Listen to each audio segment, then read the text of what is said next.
Puji syukur kita panjatkan kehadirat Allah Subhanahu wa taala atas berkat rahmat dan hidayahnya sehingga kita semua masih diberi kesehatan, kesempatan untuk bisa hadir di tempat ini guna melaksanakan sosialisasi dalam menyebarkan pemahaman dan penerapan budaya positif.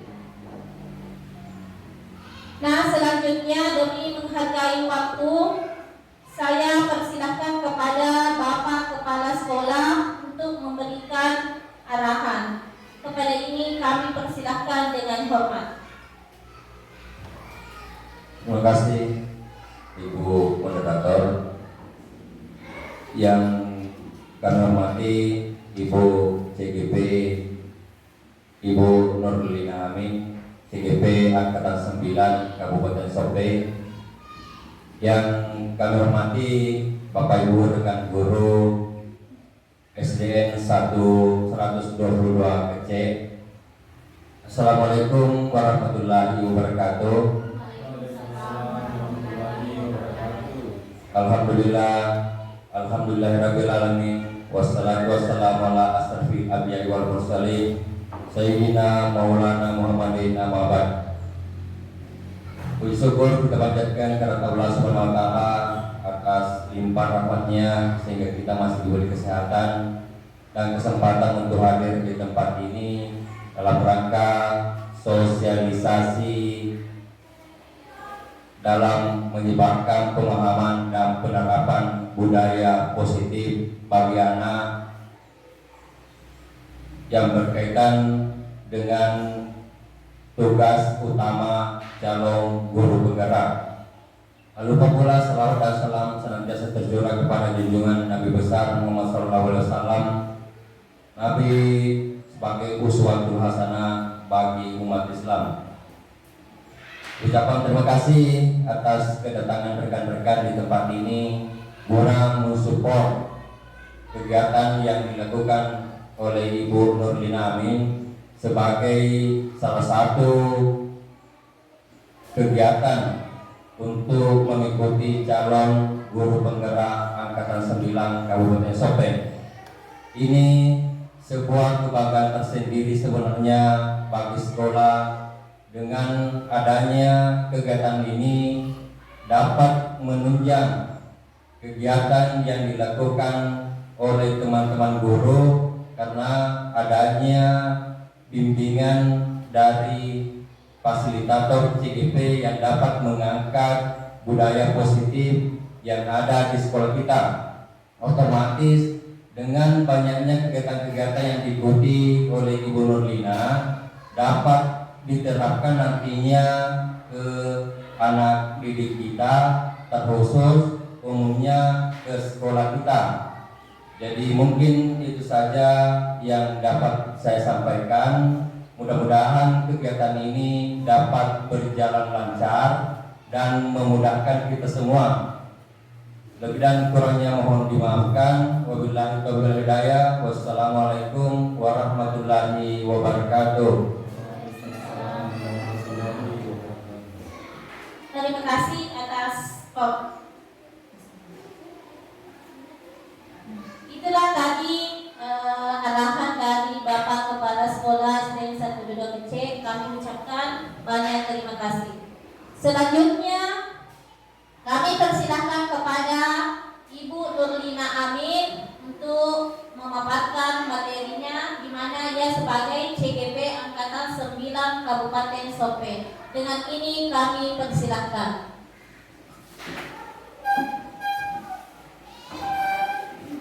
Mohon izin untuk berdiri Bapak dan Ibu. Jadi sebelumnya Assalamualaikum warahmatullahi wabarakatuh. Waalaikumsalam warahmatullahi wabarakatuh. Guru semangat salamaki kepada salam. Jadi sebelumnya saya mengucapkan banyak terima kasih kepada Bapak dan Ibu yang sempat berpartisipasi dalam kegiatan sosialisasi dalam menyebarkan pemahaman dan penerapan budaya positif. Dan permohonan maaf yang sebesar-besarnya kepada Bapak dan Ibu, saya berdiri di depan bukan untuk menggurui dan pemahaman saya lebih dari Bapak dan Ibu, tapi ini adalah salah satu bentuk kewajiban saya menyebarkan pemahaman tentang budaya positif yang pernah saya dapatkan selama mengikuti pendidikan calon guru penggerak angkatan 9 pada modul 1.4. Baik Bapak Ibu, adapun yang akan kita bahas pada kesempatan hari ini yaitu terkait dengan tugas kita sebagai seorang guru, baik sebagai wali kelas ataupun sebagai guru mata pelajaran, yang mana di sini terkait dengan budaya positif yang kita terapkan di dalam sekolah kita. Nah, apa sebenarnya budaya positif? Nah, budaya positif ini terdiri dari dua kata, yaitu ada kata budaya dan positif. Budaya di sini kadang kita artikan sebagai suatu kebiasaan. Kemudian untuk positif ini kadang kita kaitkan dengan arti yang baik, sesuatu atau hal-hal yang baik. Jadi untuk budaya positif ini artinya suatu kebiasaan yang baik yang bisa diterapkan di dalam sekolah kita. Dan budaya positif adalah perwujudan dari nilai-nilai atau keyakinan universal yang diterapkan di sekolah. Jadi dalam pelaksanaan budaya positif di sini tentunya kita berlandaskan pada nilai-nilai kebajikan, nilai-nilai yang kita yakini yang memang ada di dalam diri kita. Nah, tentunya setiap tindakan, setiap kegiatan yang kita lakukan tentunya sudah tercermin budaya positif. Sudah ada nilai-nilai kebajikan di dalamnya. Namun terkadang kita tidak memahami, terkadang kita tidak mengetahui nilai-nilai kebajikan apa yang kita lakukan. Misalnya pada saat kita datang ke sekolah, kita datang tepat waktu, mungkin saja itu adalah kebiasaan. Namun kita mungkin kurang memahami bahwa nilai kebajikan apa yang sedang kita lakukan sekarang. Nah, nilai-nilai kebajikan itu yang akan kita gunakan, yang akan kita terapkan dalam diri anak didik kita. Bukan hanya sebagai aturan, bukan hanya sebagai tata tertib yang harus dipatuhi, tetapi bagaimana bisa menumbuhkan karakter yang memang bersumber dari dalam diri murid-murid kita. Sudah bukan paksaan lagi, tetapi memang sudah menjadi kebiasaan. Nah, tentunya untuk mewujudkan karakter yang kita inginkan pada murid-murid kita, tentunya tidak terlepas dari lingkungan di mana murid-murid kita berada. Nah, dalam lingkungan sekolah kita, tentunya dalam mewujudkan yang namanya budaya positif, yang perlu kita tinjau kembali di sini adalah masalah disiplin. Ya, sudah seperti apa disiplin di sekolah kita? Sudah seefektif apa disiplin di sekolah kita? Dan apa sebenarnya itu disiplin? Ya, mungkin kita sering mendengar kata disiplin. Bapak Ibu mungkin juga termasuk saya, sebelum mempelajari tentang budaya positif ini, saya selalu mengaitkan bahwa disiplin itu terkait tepat waktu dalam melakukan segala hal. Jadi datang tepat waktu termasuk disiplin. Anak yang terlambat datang ke sekolah, kita melabelinya sebagai anak yang tidak disiplin. Ternyata setelah belajar mengenai budaya positif, di situ saya menyadari bahwa ternyata disiplin itu adalah belajar. Disiplin berasal dari kata disiplina yang artinya belajar. Disiplin mengacu pada disiplin diri yang memiliki tanggung jawab serta apa yang dilakukan berdasarkan nilai-nilai yang diyakini. Kemudian ada juga yang disebut dengan disiplin positif. Disiplin positif di sini merupakan salah satu cara penerapan disiplin yang bertujuan untuk menumbuhkan kesadaran serta memberdayakan peserta didik tanpa adanya imbalan, tanpa adanya ancaman atau hukuman. Jadi disiplin di sini tidak terkait dengan hukuman, tapi bagaimana kita menumbuhkan disiplin dalam diri anak didik kita, bukan karena anak didik kita, bukan karena murid kita takut sama kita, bukan karena murid kita ingin mendapatkan penghargaan atau imbalan dari bapak ibu gurunya, tetapi bagaimana kita bisa menanamkan disiplin ini dalam diri anak didik kita, bahwa disiplin itu memang penting, memang suatu kewajiban dalam melaksanakan kegiatan dalam diri anak didik kita. Kemudian disiplin di sini artinya belajar. Jadi bukan tentang menghukum, tetapi belajar. Jadi tugas kita sebagai seorang guru, bagaimana kita membimbing murid-murid kita menyadarkan akan sanksi ataupun konsekuensi dari segala tindakan yang mereka lakukan, belajar dari kesalahan dan belajar untuk bertanggung jawab. Nah, di sini ada nilai-nilai kebajikan yang berusaha kita tanamkan dalam diri murid-murid kita, di mana nilai-nilai kebajikan itu adalah nilai-nilai yang positif, nilai-nilai yang disepakati bersama, lepas dari suku bangsa, agama, bahasa maupun latar belakangnya. Di sini sudah disajikan beberapa contoh nilai kebajikan, misalnya dari profil pelajar Pancasila, yaitu beriman, bertakwa kepada Tuhan Yang Maha Esa dan berakhlak mulia, berkebinekaan global, gotong royong, mandiri, kreatif, dan bernalar kritis. Selain itu ada juga dari Primary Years Program dan keterampilan hidup. Jadi ini adalah beberapa contoh nilai-nilai kebajikan universal.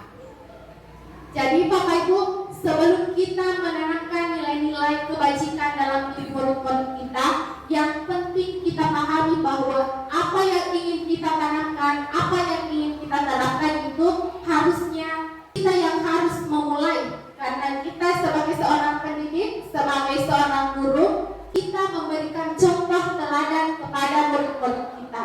Sebelum menginginkan siswa kita beriman dan bertakwa kepada Tuhan Yang Maha Esa, terlebih dahulu kita yang harus memiliki sifat itu, memiliki sifat beriman dan bertakwa kepada Tuhan Yang Maha Esa. Kita menginginkan siswa kita bergotong royong, jadi kita juga harus memiliki sifat kegotong royongan. Begitupun dengan nilai-nilai kebajikan yang lain. Apa yang ingin kita tanamkan dalam diri murid-murid kita, jadi kita tanamkan dulu dalam diri kita. Karena menurut Ki Hajar Dewantara bahwa ingarso suntrodo, artinya guru di depan itu memberikan teladan, memberikan contoh, menjadi panutan kepada murid-muridnya. Kemudian selanjutnya ada teori motivasi, hukuman, penghargaan, dan restitusi. Ada 3 motivasi perilaku manusia. Yang pertama yaitu untuk menghindari hukuman atau ketidaknyamanan. Kemudian yang kedua untuk mendapatkan imbalan atau penghargaan dari orang lain. Yang ketiga, untuk menjadi orang yang mereka inginkan dan menghargai diri sendiri dengan nilai-nilai yang mereka percaya. Jadi Bapak Ibu, untuk motivasi pertama dan motivasi kedua ini merupakan motivasi eksternal. Artinya ada dorongan dari luar. Kenapa murid kita mau melakukan sesuatu? Jadi alasannya karena ada dorongan dari luar. Apakah itu karena takut terkena hukuman ataupun karena ingin mendapatkan penghargaan. Jadi misalnya kita memberikan PR kepada murid-murid kita, maka murid-murid kita akan mengerjakan. Nah, kita tidak pernah tahu apa alasan mereka mengerjakan PR-nya. Apakah karena takut terkena hukuman dari bapak ibu gurunya, ataukah memang karena kesadaran dirinya.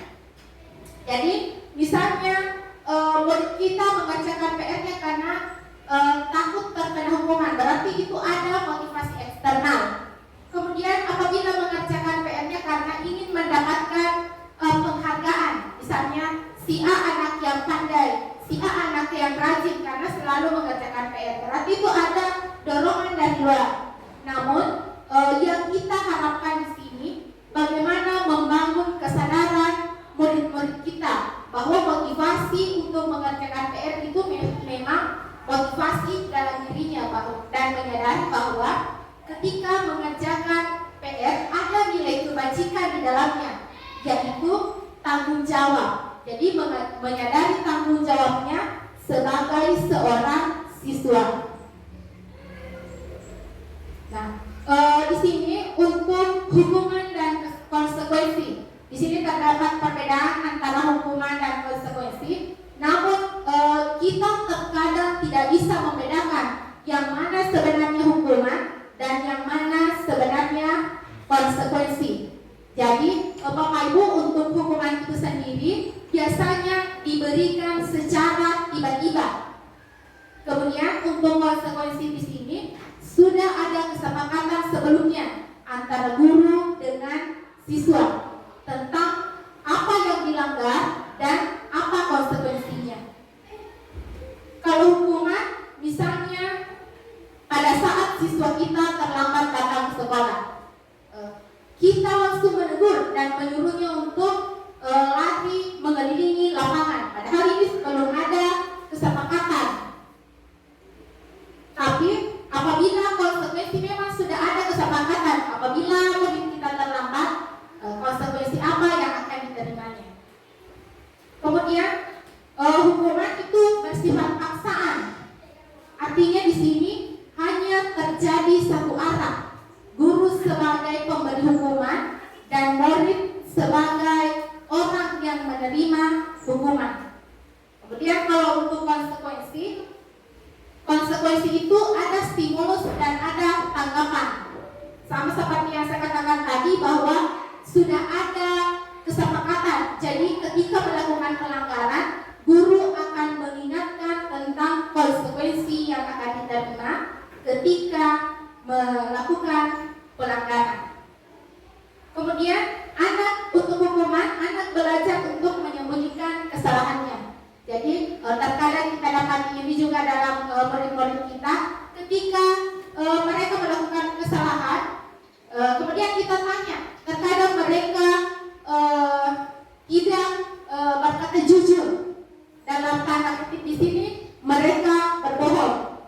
Jadi karena takut diberikan hukuman oleh bapak ibu gurunya, makanya dia berkata tidak jujur. Jadi dalam hal ini secara tidak langsung kita mengajari murid kita untuk tidak berkata jujur.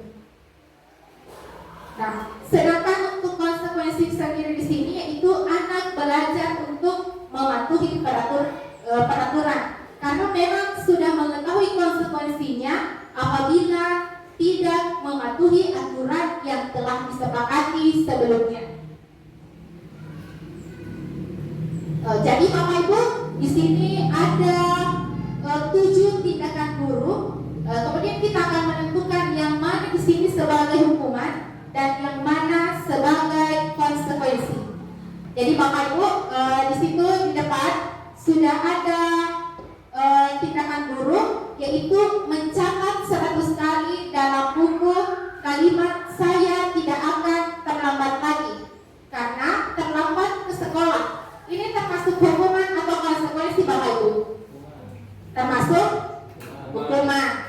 Jadi ini adalah termasuk hukuman. Kita kunci dulu jawabannya. Kemudian soal yang kedua, lari mengelilingi lapangan basket 2 kali karena terlambat hadir di sekolah. Ini termasuk hukuman atau konsekuensi Bapak Ibu? Termasuk hukuman. Selanjutnya, murid diminta untuk push up 15 kali karena tidak menggunakan masker. Ini termasuk konsekuensi atau hukuman Bapak Ibu? Hukuman. Ya. Jadi ini adalah hukuman. Selanjutnya, menggantikan kertas tugas teman yang telah dicoret-coret. Ini termasuk konsekuensi atau hukuman? Konsekuensi. Selanjutnya membersihkan tumpahan air di meja tulis karena tersenggol pada saat belajar. Konsekuensi. Murid disuruh untuk mengenakan sepatu seharian di sekolah karena tidak mengenakan sepatu hitam. Konsekuensi atau hukuman? Hukuman. Lari mengelilingi lapangan basket 2 kali karena terlambat 10 menit untuk pembelajaran PJOK. Konsekuensi. Nah, Bapak Ibu, kita lihat jawabannya. Ya. Jadi mencatat 100 kali itu ternyata adalah sebuah hukuman. Jadi bayangkan Bapak Ibu, ketika kita memberikan tugas kepada anak didik kita mencatat 100 kali. Jadi ini termasuk hukuman. Kemudian lari mengelilingi lapangan basket itu karena terlambat, itu juga termasuk hukuman. Murid diminta untuk push up, itu juga termasuk hukuman. Kemudian di sini menggantikan kertas tugas teman yang telah dicoret-coret, ini termasuk ke dalam pemberian konsekuensi. Membersihkan tumpahan air di meja tulis karena tersenggol pada saat belajar, ini juga termasuk konsekuensi. Namun di sini Bapak Ibu, di poin kedua dan poin ketujuh, di situ ada tindakan guru namun mendapatkan perlakuan yang sama, perlakuan yang berbeda. Dari lari mengelilingi lapangan basket dengan poin ketujuh, lari mengelilingi lapangan basket 2 kali karena terlambat 10 menit untuk pelajaran PJK. Di sini satu mendapatkan hukuman dan satu lagi mendapatkan konsekuensi. Jadi Bapak Ibu, kira-kira apa yang membedakan antara poin 2 dengan poin nomor 7?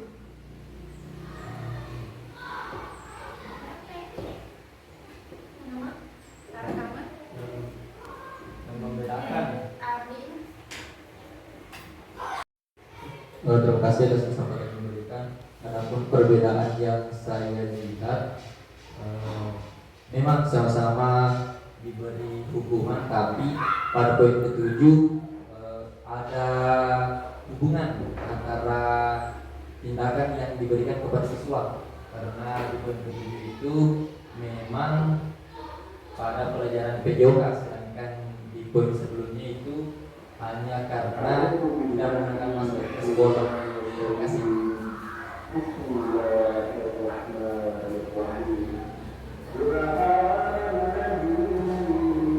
Ya, terima kasih kepada Bapak Erdi. Benar sekali bahwa memang mendapatkan perlakuan, yaitu sama-sama lari sebanyak 2 kali. Namun apa dan bagaimana situasinya? Nah, pada poin ketujuh itu berhubungan dengan kegiatan pada saat itu, yaitu pada saat pembelajaran PJK. Jadi ini dikategorikan dalam pemberian konsekuensi. Nah, selain hukuman dan konsekuensi, di sini ada yang dinamakan restitusi. Jadi restitusi itu adalah proses menciptakan kondisi bagi murid untuk memperbaiki kesalahan mereka. Jadi di sini murid tidak lagi menebus kesalahan, tetapi bagaimana mereka bisa belajar untuk bertanggung jawab, bagaimana mereka bisa belajar untuk memperbaiki kesalahan yang mereka lakukan.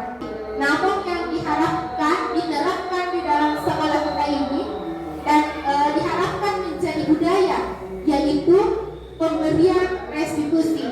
Jadi bagaimana anak-anak bisa mencari solusi dari setiap masalahnya sendiri, bukan tentang lagi bagaimana menebus kesalahannya, tetapi berusaha untuk perbaiki masalah yang dihadapinya. Nah,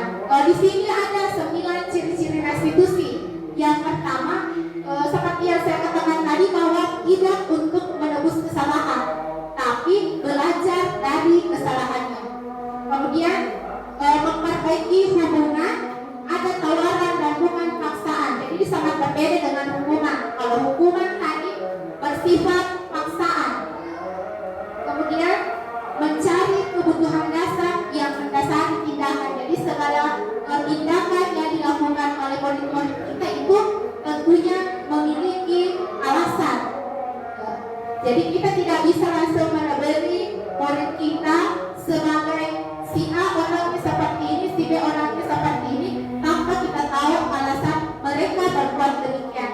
Karena mungkin saja alasan dibalik tindakan murid-murid kita itu ada kebutuhan dasar yang berusaha mereka penuhi.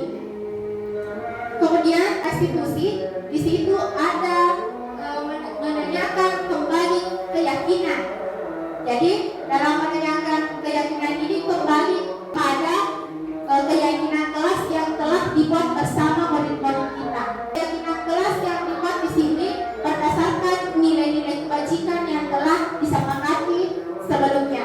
Nah, di sini mengapa tidak peraturan saja? Mengapa harus keyakinan kelas? Inilah pentingnya keyakinan Bapak Ibu. Keyakinan itu karena memang benar-benar bersumber dari dalam hati kita. Ada kesadaran.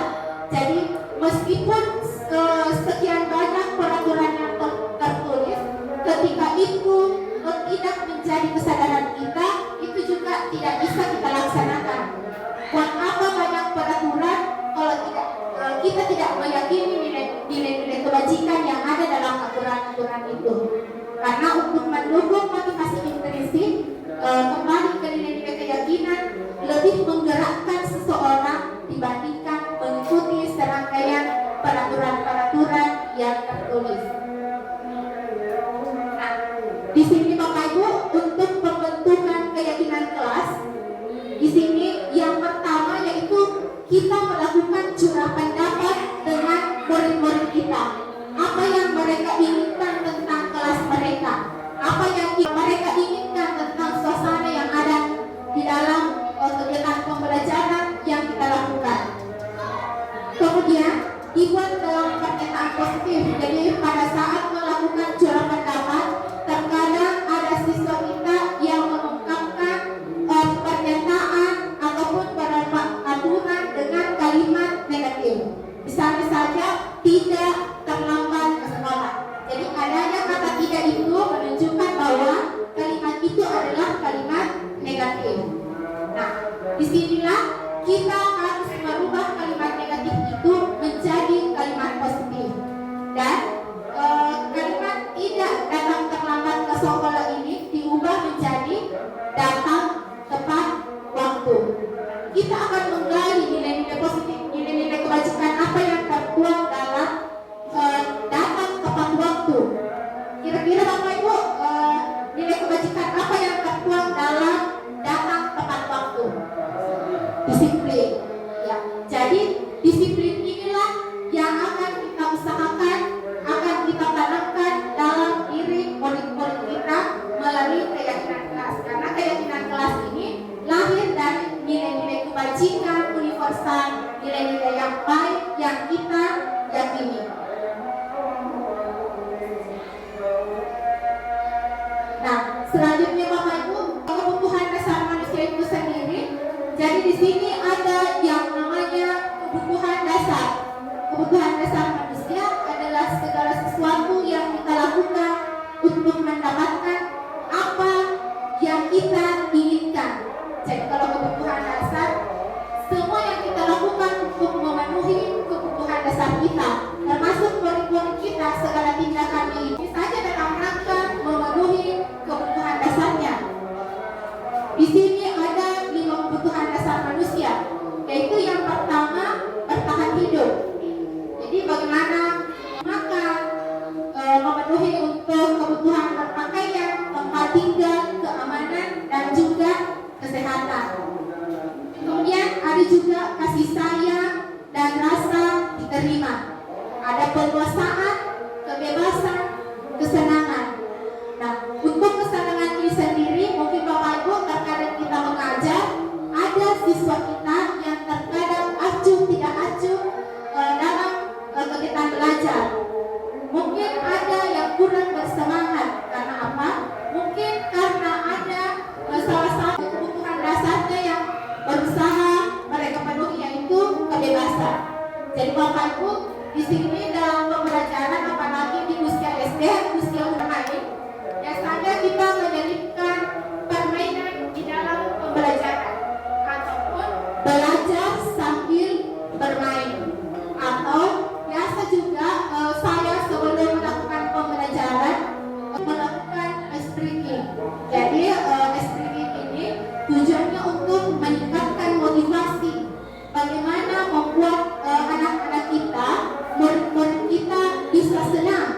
bisa bersemangat, dan tentunya yang paling utama adalah membuat murid-murid kita bahagia. Karena apapun yang dilakukan dengan rasa bahagia itu akan cepat tertanam dalam hati dan juga pikiran kita. Di sini ada 5 posisi kontrol kita sebagai guru.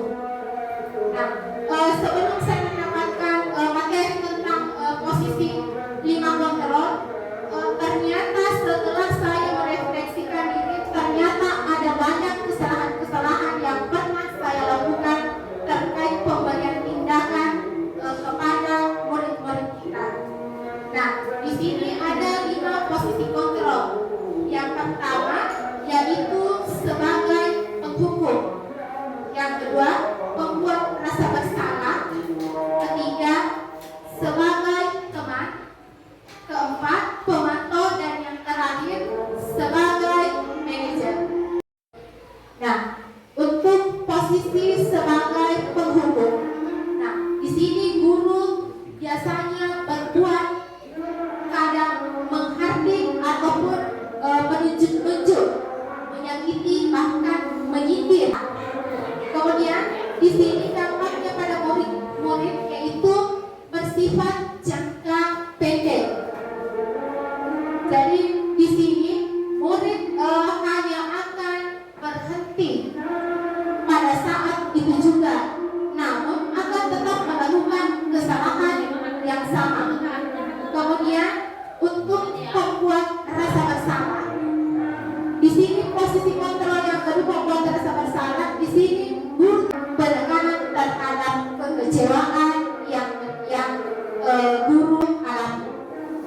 Dia menekankan kekecewaannya kepada murid-murid yang melakukan kesalahan.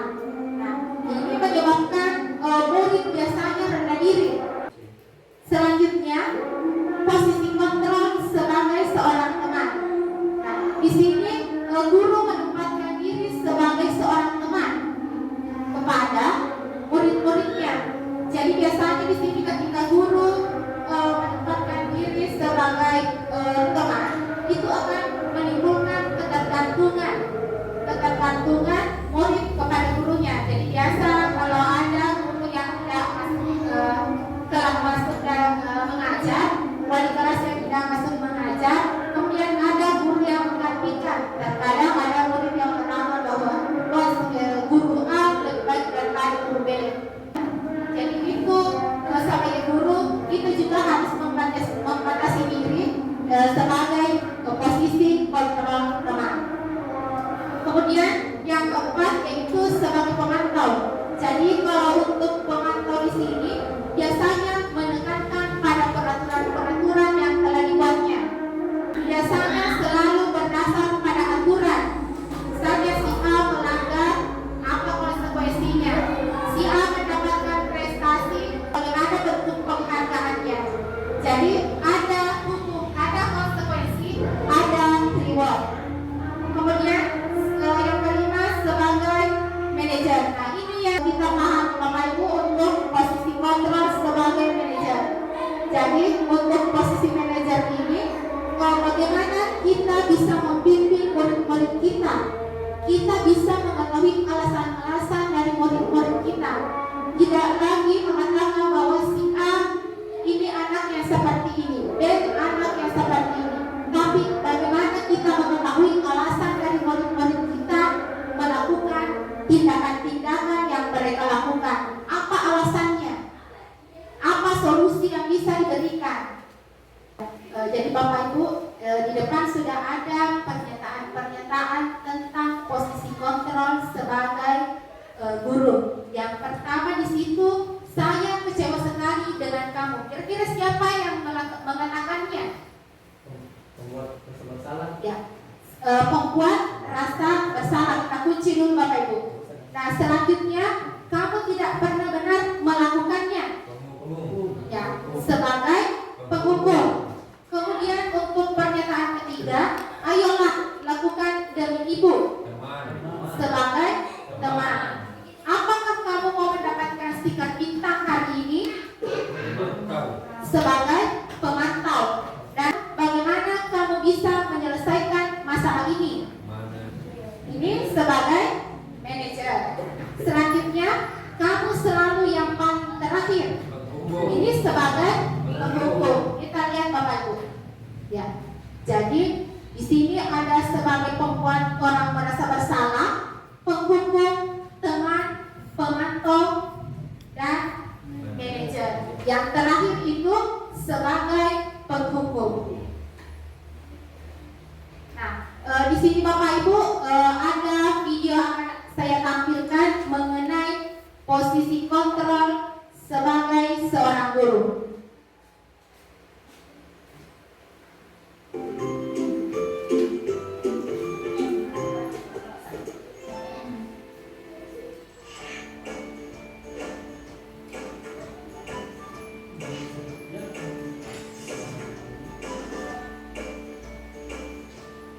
Halo, Bapak Ibu Guru calon guru penggerak.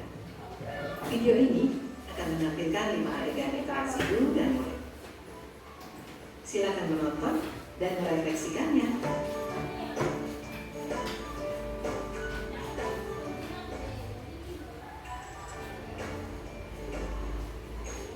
Pagi anak-anak, silakan PR yang kemarin Ibu berikan diletakkan di meja. Anton, kamu sudah mengerjakan belum? Belum mengerjakan saya, Bu. Kamu selalu ya nggak ngerjain PR. Sekarang kamu duduk di depan, lalu tulis. Saya berjanji tidak akan mengulangi lagi. Saya berjanji akan berusaha menjadi murid yang rajin belajar sampai pelajaran saya selesai.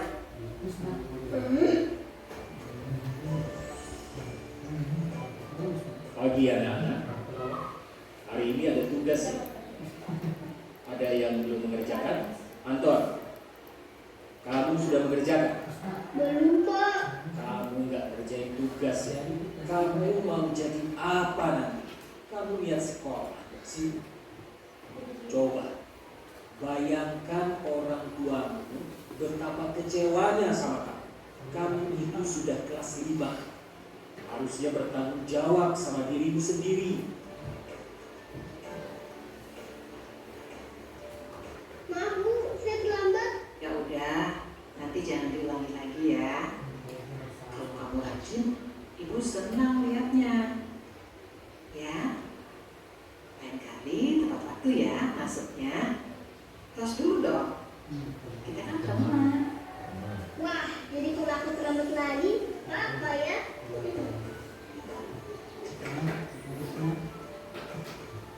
Kamu kok gak pakai baju olahraga?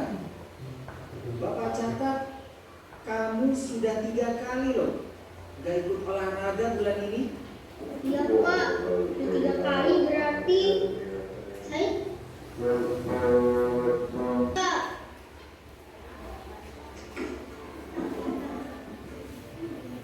Ini, Bu, saya mau bikin tugas. Maaf ya, Bu, saya terlambat bikin tugas. Kenapa kamu terlambat mengumpulkan tugas? Iya, Bu, saya kalau sore banyak ibu jaga warung, gak sempat ngerjain tugas. Kira-kira nih, apa yang bisa kamu perbaiki supaya kamu bisa mengerjakan tugas tepat waktu? Kapan biasanya kamu membantu ibu jualan? Kadang sampai di malam-malam, Bu. Bagaimana kalau kamu membuat jadwal? Kapan kamu akan mengerjakan tugas? Oh gitu ya, Bu. Coba deh, Bu. Terima kasih, Bu.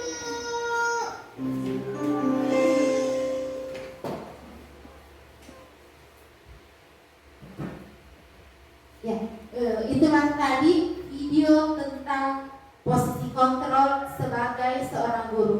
Jadi mulai dari posisi kontrol sebagai penghukum sampai sebagai manajer. Jadi Bapak Ibu bisa kita refleksikan kembali tentang apa yang telah kita lakukan selama ini. Sebenarnya kita berada pada posisi kontrol guru yang seperti apa. Nah, di sini saya akan membagikan sticky note untuk menuliskan si kontrol kita selama ini dan posisi kontrol yang sebaiknya kita lakukan. Jadi saya akan membagikan sticky note-nya.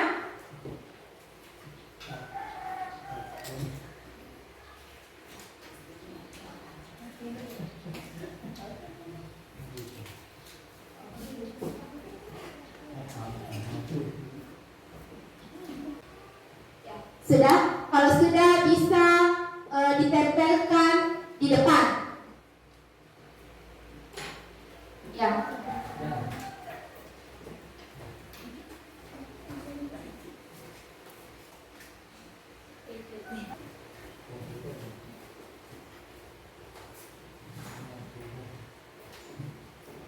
Jadi di sini ada posisi kontrol sebagai penghukum. Kemudian ada juga pembuat rasa bersalah. Jadi Bapak Ibu, saya juga sebenarnya pernah melakukan posisi kontrol yang seperti ini. Memang saya tidak pernah memberikan hukuman, tetapi kadang saya membuat murid-murid kita merasa bersalah.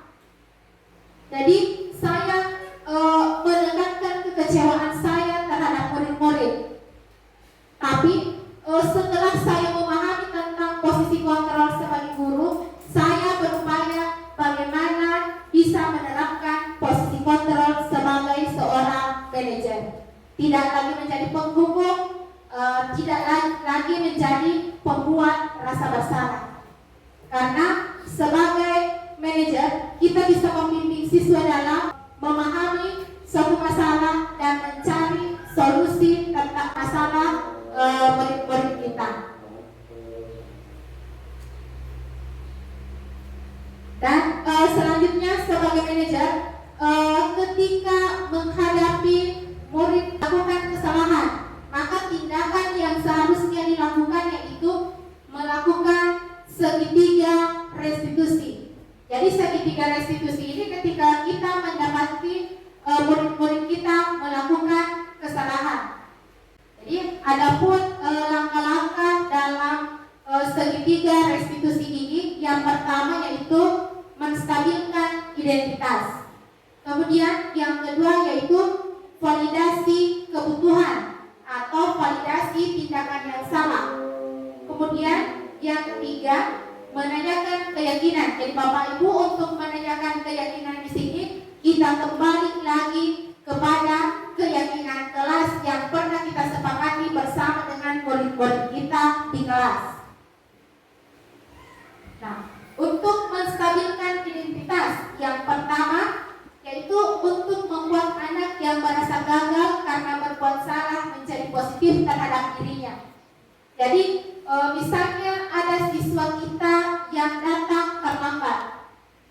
Jadi kita tidak langsung menilai bahwa anak ini tidak disiplin, tetapi hal yang pertama kita lakukan adalah memanggil siswa kita untuk berbicara empat mata. Kemudian guru menyatakan bahwa semua orang itu pernah berbuat salah. Jadi kita kembalikan dulu kepada diri kita. Kemudian siswa akan beranggapan bahwa ternyata Bapak Ibu guru juga pernah berbuat salah.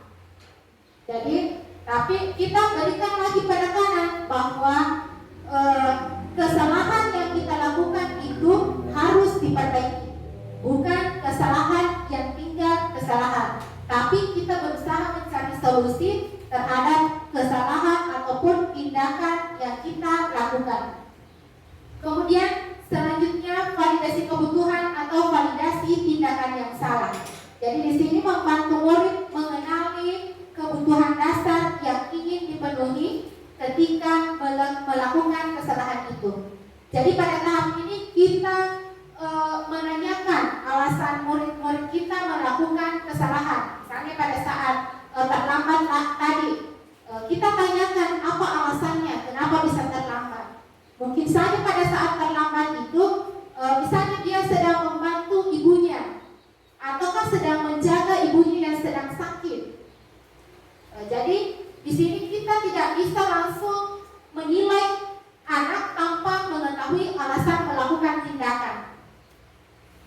Karena mungkin saja setiap tindakan yang dilakukan oleh anak atau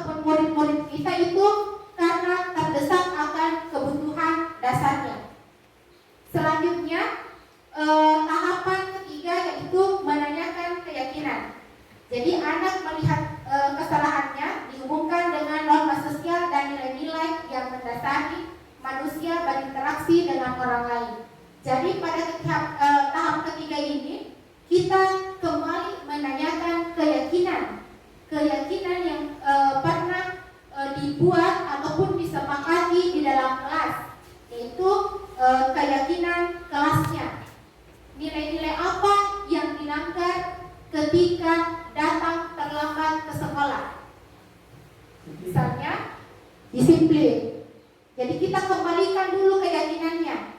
Keyakinan apa yang dipahami siswa kita.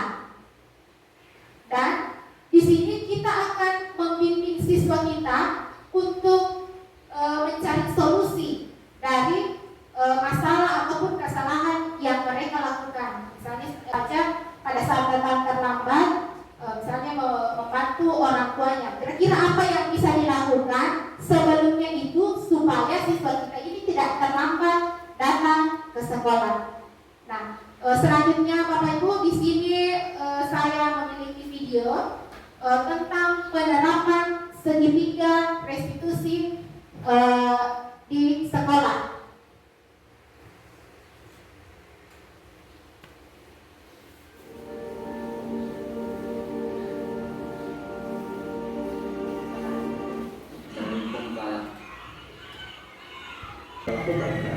Bagaimana Anda setuju?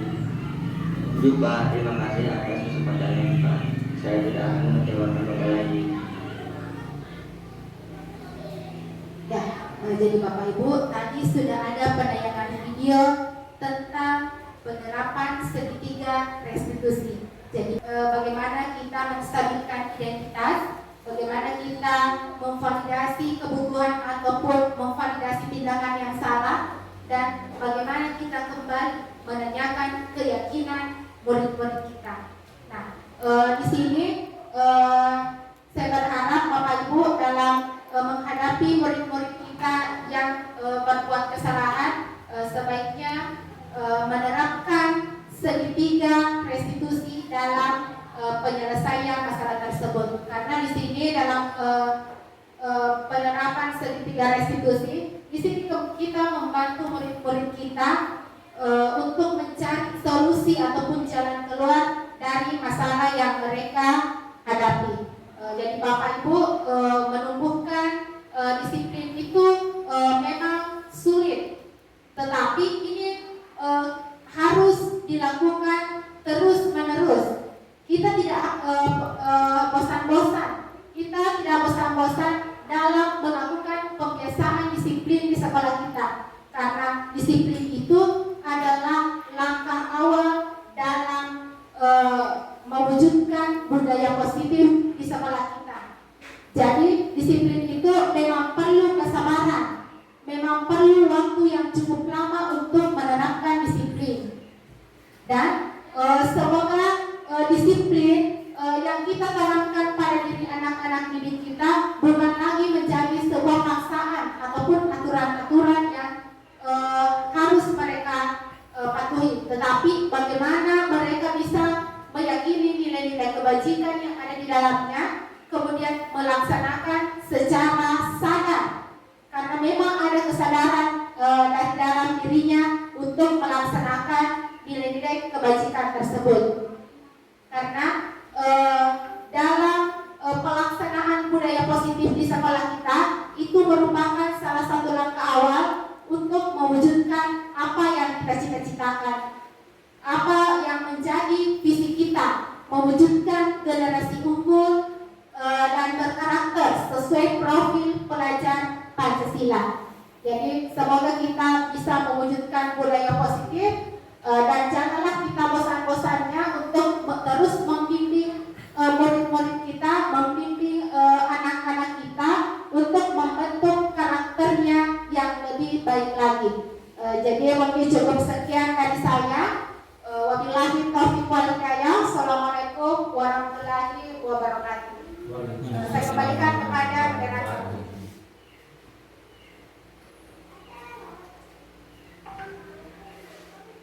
Kepada Ibu kami ucapkan banyak terima kasih. Selanjutnya Bapak Ibu kami beri kesempatan untuk melakukan tanya jawab.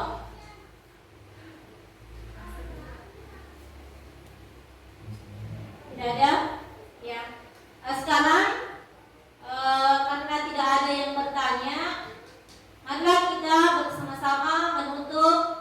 kegiatan ini dengan bersama-sama membaca hamdalah. Alhamdulillahirabbil alamin. Cukup sekian, lebih dan kurangnya mohon dimaafkan. Wallahu muwaffiq ila aqwamit thoriq. Assalamualaikum warahmatullahi wabarakatuh.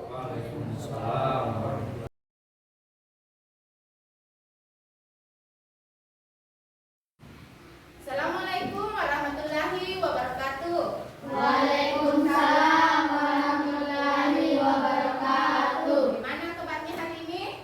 Alhamdulillah, luar biasa hebat. Kurang semangat, kita ulangi lagi. Bagaimana kabarnya hari ini? Alhamdulillah, luar biasa hebat. Hebat atau hebat sekali? Hebat sekali.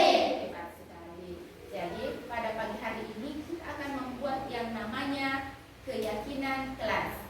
Sebelumnya kita sudah membuat yang namanya kesepakatan kelas. Sudah pernah membuat kesepakatan kelas atau belum? Sudah. Jadi kita sudah pernah membuat kesepakatan kelas. Jadi hari ini kita akan membuat yang namanya keyakinan kelas. Keyakinan kelas itu satu level di atas kesepakatan kelas. Nah, apa sebenarnya itu keyakinan kelas? Yaitu keyakinan kelas itu adalah perwujudan nilai-nilai kebajikan yang kita miliki, yang kita yakini.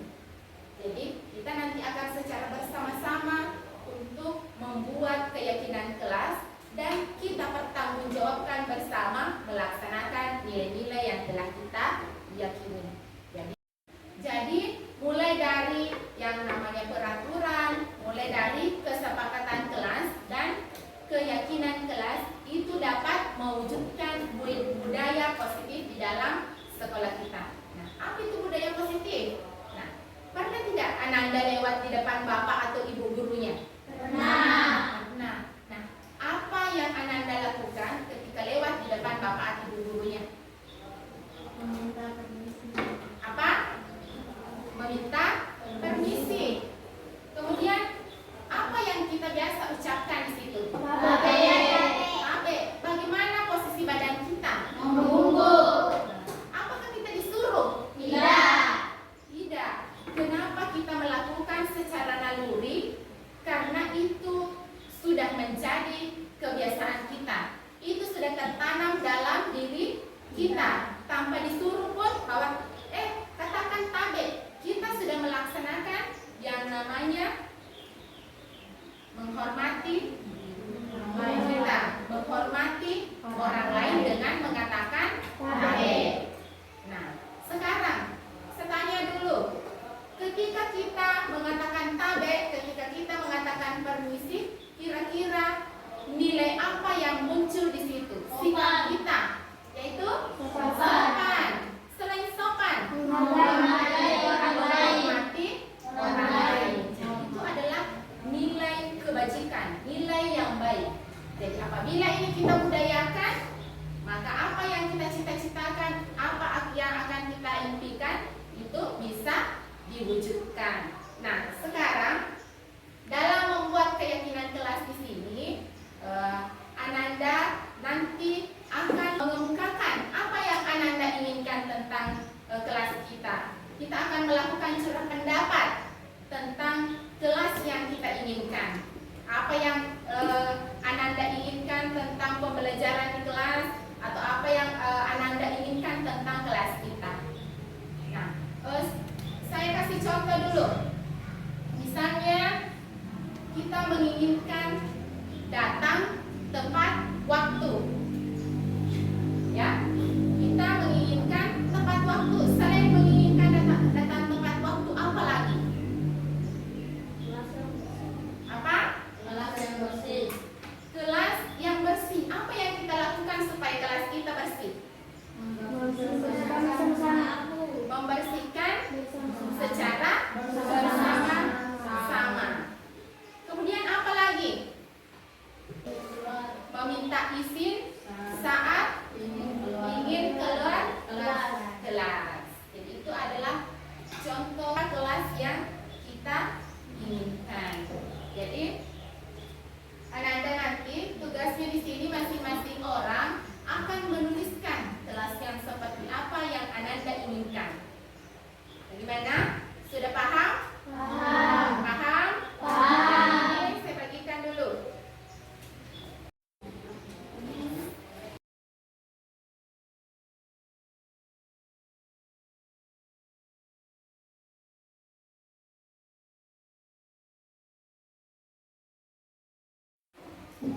Nah, sudah dapat sticky note semua? Sudah. Nanti di sini masing-masing orang menuliskan satu keinginannya tentang kelas kita. Nah, setelah menuliskan nanti kita akan menempelkannya di depan. Jadi Ananda silahkan tulis apa keinginannya. Ya. Itu sekarang.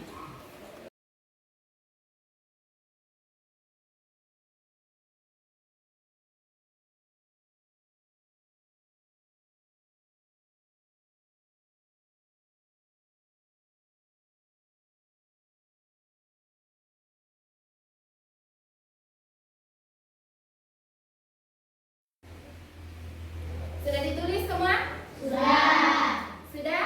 Sudah. Ditulis? Sudah. Nah, sekarang kita akan menempelkan sticky note-nya di depan.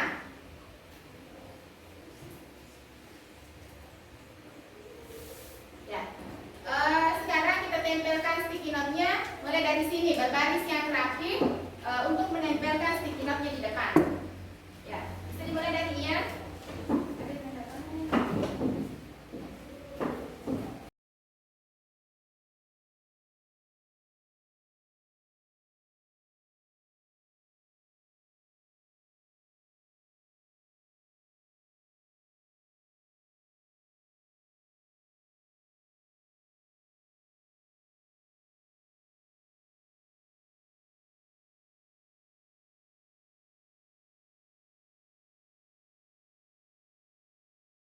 Ya.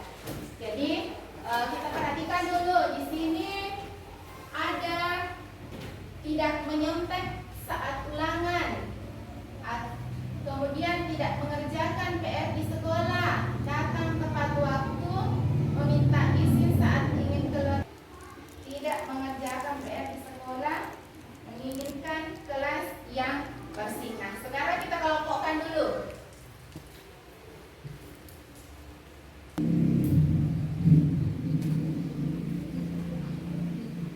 Ya, jadi ini sudah kita kelompokkan.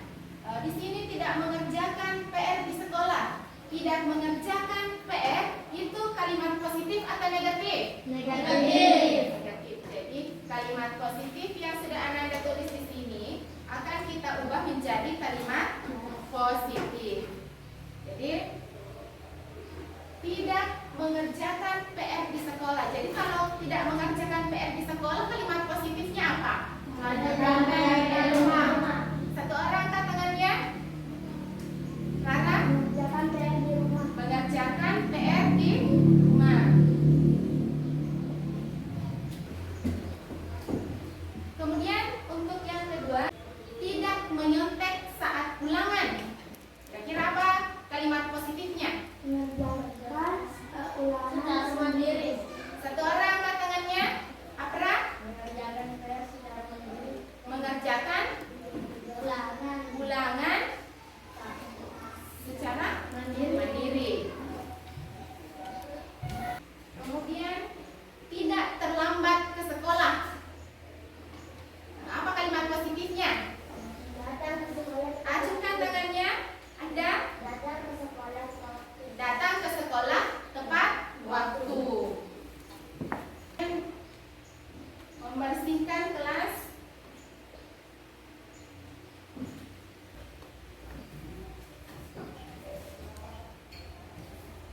Ini sudah ada 6, yaitu mengerjakan PR di rumah, kemudian mengerjakan ulangan secara mandiri, datang ke sekolah tepat waktu, membersihkan kelas secara bersama-sama, kemudian meminta izin saat ingin keluar dari kelas.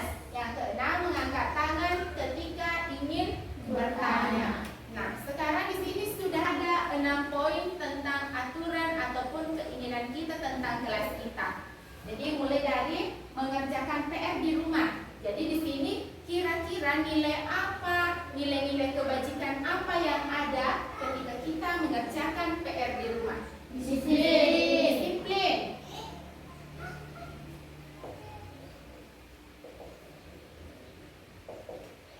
Selain disiplin, masih ada tidak nilai-nilai kebajikan yang ada ketika kita mengerjakan PR? Masih ada. Apa? Bertanggung jawab. Selanjutnya, mengerjakan ulangan secara mandiri. Nilai-nilai kebajikan apa di situ? Jujur. Kemudian, mandiri. Datang ke sekolah tepat waktu. Disiplin. Ini sudah ada disiplin. Masih ada? Bertanggung jawab. Tanggung jawab sudah ada juga bertanggung jawab. Selanjutnya, membersihkan kelas secara bersama-sama. Gotong royong. Kemudian, meminta izin saat keluar dari kelas. Menghargai Orang lain. Selanjutnya, mengangkat tangan ketika ingin bertanya. menghargai orang lain. Menghargai orang lain. Jadi di sini menghargai orang lain. Keyakinan kelas dari nilai-nilai kebajikan yang telah kita sepakati. Jadi di sini ada 6. Yang pertama, Disiplin, bertanggung jawab, jujur, mandiri, gotong royong, menghargai orang lain. di sini sudah ada keyakinan kelas. Tugas kita sekarang adalah bertanggung jawab melaksanakan keyakinan kelas yang sudah kita sepakati. Sudah sepakat? Sudah. Jadi saya harapkan anak-anak di sini melaksanakan keyakinan yang sudah kita sepakati di dalam kelas. Bukan hanya pada saat saya mengajar, tetapi apabila ada guru lain yang masuk, ini tetap diberlakukan. Ditanggung jawabnya melaksanakan apa yang sudah kita buat. Nah, selanjutnya di sini sudah ada 3 kelompok. Jadi nanti masing-masing kelompok menuliskan keyakinan kelas. Ya, jadi bisa digambar di sini, didesain bentuknya. Kemudian untuk kelompok 1, untuk nomor 1 dan nomor 2 disiplin dan bertanggung jawab. Kelompok 2, nomor 3 dan 4 jujur dan mandiri. Kelompok 3, nomor 5 dan 6 gotong royong dan menghargai orang lain. Ya. Ini saya bagikan kertasnya. Untuk kelompok 3, 2,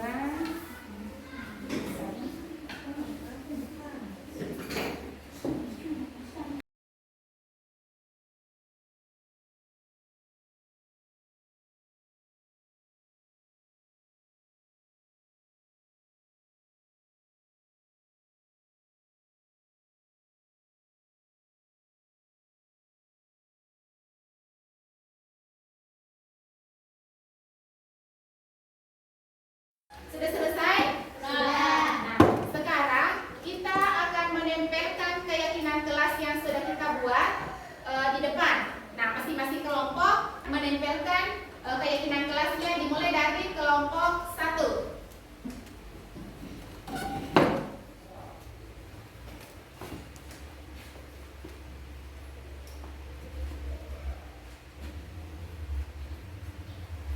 Ya, selanjutnya kelompok 2.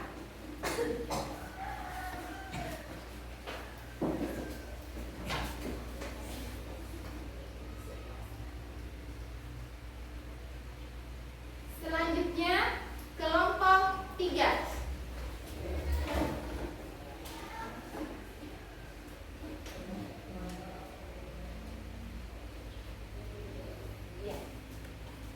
Jadi ini adalah keyakinan kelas yang telah kita buat. Nah, tugasnya sekarang kita mengesahkan keyakinan kelas yang kita buat dengan cara menandatangi menandatangani. Jadi kita menandatangani keyakinan kelas yang kita buat. Jadi mulai dari Ian dulu yang tertib. Mulai di sini.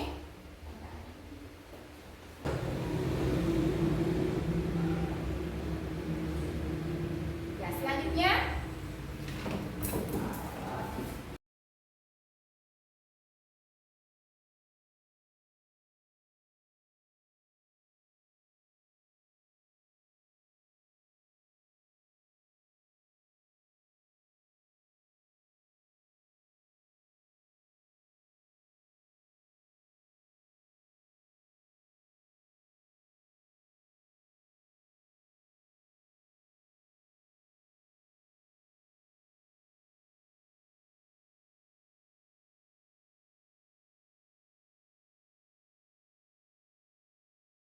sudah tanda tangan semua? Sudah. Nah, karena sudah tanda tangan, Ibu juga sudah menandatangani keyakinan kelasnya, maka keyakinan kelas yang sudah kita buat tadi sudah sah diberlakukan di dalam kelas kita. Nah, sekarang apa yang harus kita lakukan?